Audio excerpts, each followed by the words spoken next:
balloon method. Drug trafficking operates on the same fundamental principle as any other logistics business. Get the product from where it is produced to where it is consumed without losing it along the way. The balloon method is one of the oldest internal concealment techniques in the trade, and it remains in use today because it requires no equipment, leaves no external trace, and is extraordinarily difficult to detect without invasive medical examination. A courier, typically recruited through economic desperation and paid a fraction of what the cargo's worth, swallows dozens of small packages wrapped tightly in latex or condom material, each containing compressed narcotics. A single carrier can internally transport anywhere between 50 and 100 packages, with the total cargo value often reaching into the hundreds of thousands of dollars. The risk is not just legal. If a single package ruptures inside the body, the concentrated dose released into the digestive system is almost always fatal.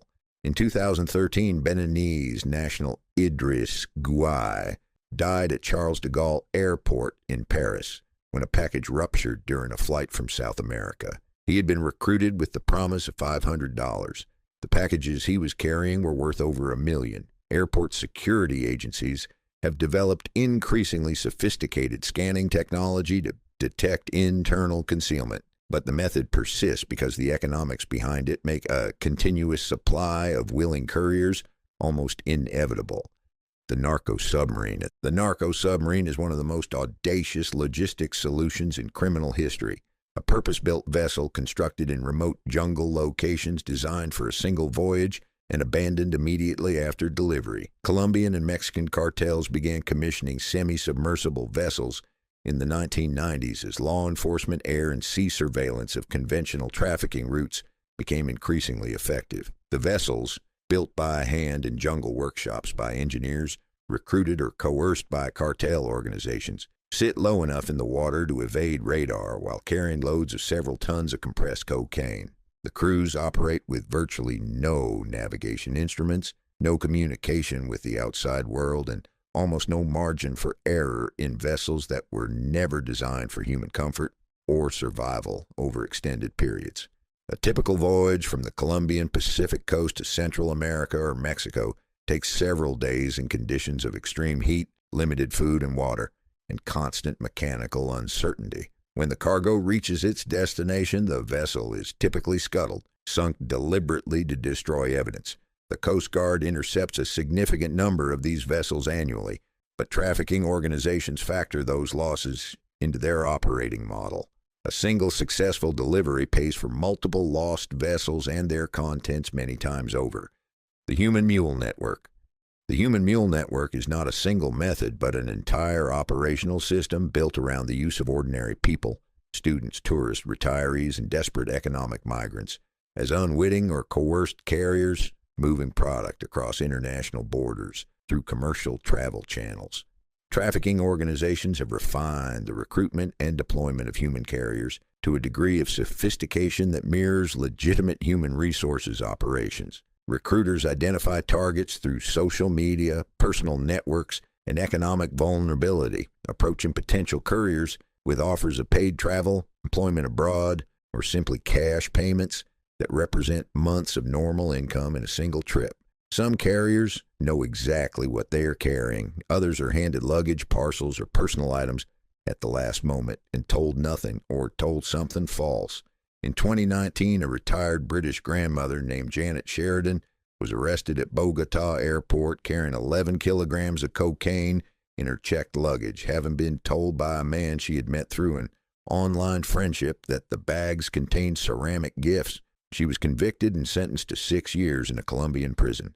Trafficking organizations lose carriers to arrest constantly and regard those losses as an acceptable and predictable cost of doing business across a network large enough that no single arrest can meaningfully disrupt it.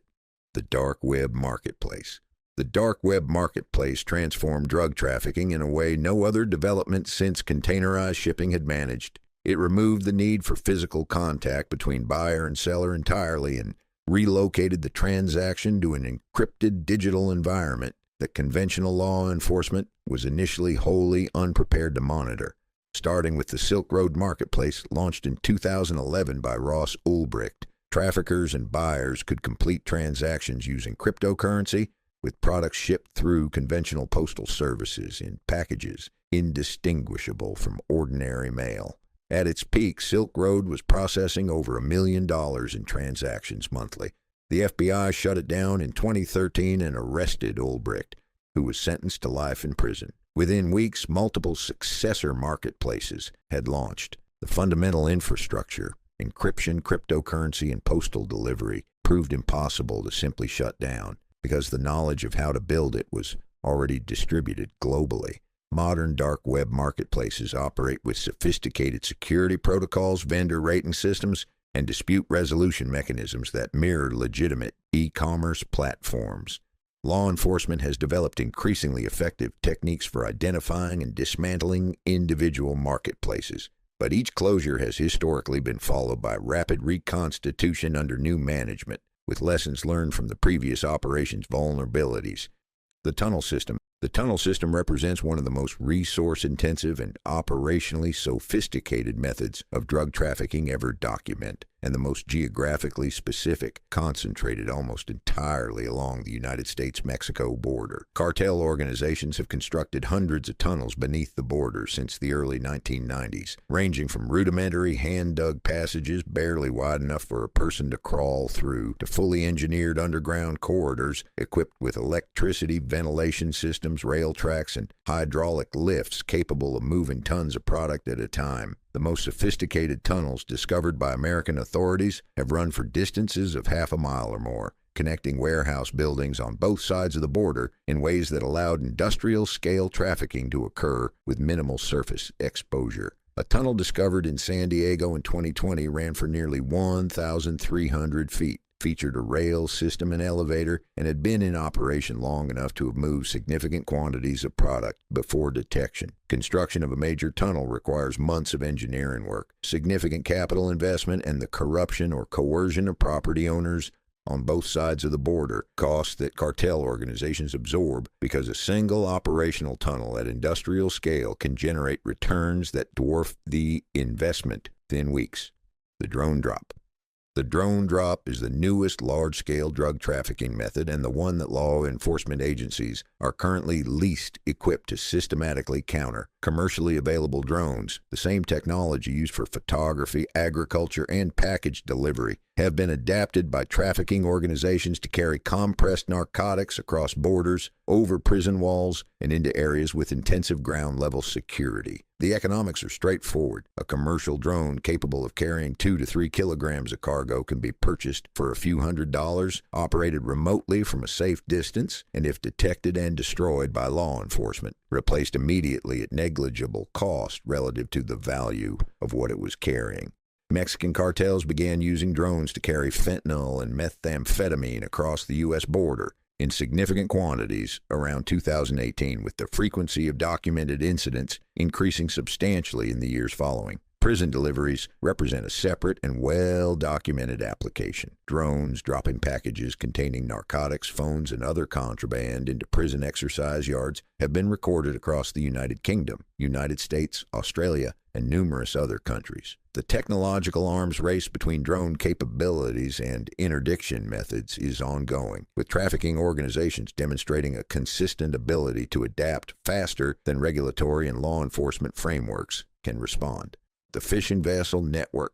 The open ocean remains one of the most difficult environments in the world to systematically monitor, and trafficking organizations have exploited that reality for decades through the use of fishing vessel networks. Fleets of ostensibly legitimate commercial fishing boats that serve as mobile warehouses, transfer points, and delivery mechanism for narcotics moving between continents. The system works through layered handoffs that create maximum distance between the origin of the cargo and its final destination. Product loaded in South American ports onto vessels registered under flags of convenience moves into international waters where it is transferred to other boats, sometimes multiple times, before eventually reaching a point close enough to a coastline for final delivery by smaller, faster craft. Each handoff creates a break in the chain of custody that complicates prosecution and reduces the evidentiary value of any single interdiction. In 2019, the U.S. Coast Guard seized over 420 tons of cocaine from vessels in the Eastern Pacific in a single operational year, a figure that interdiction agencies estimate represents perhaps 10% of what actually moves through the same routes. The fishing vessel network is not an improvised solution. It is a mature, tested logistics infrastructure that has operated continuously for over 3 decades. The corruption pipeline. The corruption pipeline is not a smuggling technique in the conventional sense. It is the infrastructure that makes every other method on this list possible at scale. No trafficking organization moves product across international borders, through airports, past checkpoints, and into distribution networks without the systematic corruption of the officials, border agents, customs inspectors, law enforcement personnel, and politicians who would otherwise prevent it. The Sinaloa Cartel's operation in the United States was sustained for years, partly through the corruption of border protection agents, several dozen of whom have been convicted of taking cartel payments in exchange for waving vehicles through without inspection or providing intelligence about enforcement operations. In Mexico, the scale of official corruption associated with cartel operations is so extensive that it has effectively compromised the institutional capacity of entire agencies at various points. The case of Genaro Garcia Luna, Mexico's former Secretary of Public Security, the country's most senior law enforcement official, who was convicted in a New York federal court in 2023 of taking millions in cartel bribes while directing the very agencies tasked with combating trafficking, illustrated how deeply corruption pipelines can penetrate the institutions designed to counter them. Without the corruption pipeline, no other trafficking method operates at anything approaching its current scale. If you made it this far, drop a comment below and let us know what topic you want us to cover next. Subscribe so you never miss an upload. There's a lot more where this came from.